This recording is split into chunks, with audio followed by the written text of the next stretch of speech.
ton projet, Benoît, et dis-nous ce que tu proposes pour des fêtes plus engagées cette année.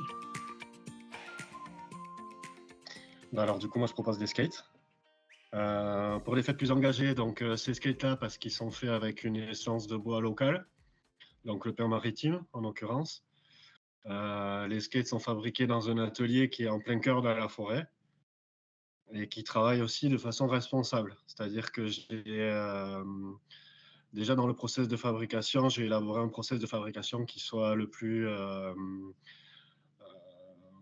qui ait le moins de pertes en fait, pour qu'il y ait le moins de pertes, le moins de chutes possible au niveau du bois.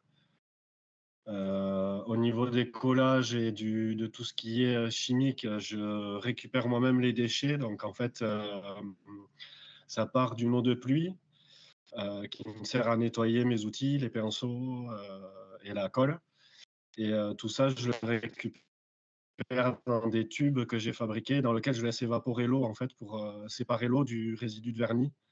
Donc en fait, après le résidu de vernis part et retourne en déchetterie sous forme solide. Donc en gros, c'est pour ne pas avoir de déchets industriels. En fait, j'ai 0 déchet industriel.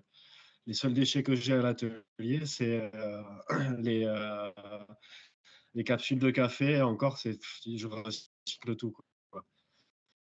Donc j'ai quasiment 0 déchet. Et dans la production, j'essaye d'utiliser un maximum de ce qui est issu de la filière bois, en fait. Puisqu'avec ce bois-là, on peut en faire du escalier ou des cartons. Donc, j'utilise pas de Craft qui est fabriqué ici à Mimizan aussi, qui est fabriqué à côté, issu du Père maritime. Et pour les emballages, en fait, quand je fais beaucoup d'expéditions, je ne me fais pas fabriquer des cartons sur mesure, je récupère des cartons que je découpe et que je me fabrique moi-même sur mesure, en fait. Donc, c'est du recyclage. Je vais chercher ça dans les surf shops. L'été, quand ils reçoivent la marchandise, ils ont des tonnes de cartons. Et voilà, moi je récupère ça, je les reconditionne et je les recycle pour les utiliser. Et voilà, enfin, il y a c'est tout plein de gestes éco-responsables, quoi, en fait, dans l'atelier.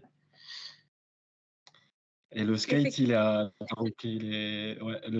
c'est intéressant parce qu'il est issu de ce raisonnement responsable. Et aussi, il y a une innovation, c'est que grâce à ce bois, en fait, j'ai réussi à développer un skate avec un flex particulier. C'est une planche qui twist en fait sur elle-même. C'est pas ça existe encore nulle part ailleurs. C'est des skates qui sont encore uniques, inventés ici dans les Landes, quoi. Très bien. Vous êtes quand même très, très engagé. Est-ce que tu peux nous parler du coup un peu plus de cet engagement et comment est-ce que France Active t'a aidé dans cette démarche? Ah ben l'engagement, non, c'est pour ma pomme, quoi. Enfin, c'est pour ma pomme. France Active m'a aidé parce qu'ils m'ont aidé à débloquer en fait une première levée de fonds. Donc, ça m'a servi de garant, hein. Ils m'ont servi de garant.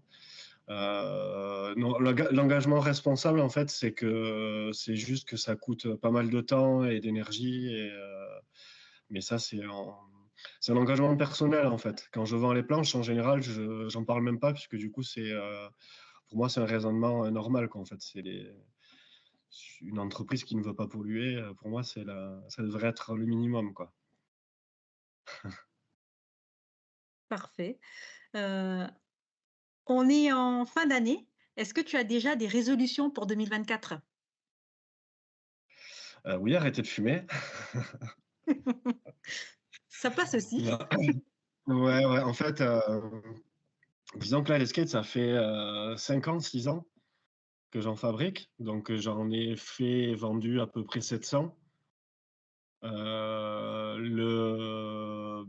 Comment dire, j'ai fait un peu le tour de la question au niveau du développement du produit. Donc, le produit, il est abouti. Il est bon, il est garanti. Ça fonctionne très bien maintenant. Comment dire, dans l'histoire de l'entreprise, il va falloir que je passe à autre chose en fait. C'est-à-dire que j'augmente le volume en fait de production et de vente. Donc, je vais m'associer avec un commercial, Oui. quelqu'un qui va faire le taf de commercial, et moi donc comme ça je pourrais rester à la production. Et avec lui, en fait, il faut qu'on arrive à développer l'atelier pour pouvoir agrandir l'atelier, parce que bon, lui va me trouver plus de planches à vendre, mais il va falloir que j'arrive à en produire plus. Donc là, j'étais un peu bloqué, moi, tout seul, puisque avec le temps que je peux y consacrer pour la vente, la promotion, la fabrication, le montage, l'expédition, j'étais bloqué en chiffre d'affaires, en fait, puisque je ne peux pas travailler plus. Mais là, du coup, le fait qu'on soit deux et éventuellement plus, voilà, l'idée, ce serait de monter un atelier qui est quand même plus grand, qui garde cette philosophie éco-responsable et qui fabrique aussi d'autres produits dans la filière bois, quoi, du meuble, de la décoration, une sorte de pépinière, en fait, à projet responsable qui tourne autour du bois. Donc ça, c'est un projet. Après l'arrêt de la cigarette Ouais, ou avant? À toi de voir. Et ouais. le mot de la fin, qu'est-ce que tu veux dire à tous ceux qui veulent se lancer aujourd'hui, à tous les entrepreneurs? Qui veulent se lancer, eh bien, qu'ils fassent ça de façon responsable, déjà, ce sera au moins pour leur conscience, ils auront la conscience tranquille. Et après, s'entourer, quoi. On peut pas tout faire tout seul. On nous demande de tout faire tout seul parce qu'on n'a pas les fonds. Mais faut d'entrée imaginer le projet avec l'accompagnement. Quand je dis un accompagnement, c'est pas faire 15 formations pour tout faire dans l'entreprise.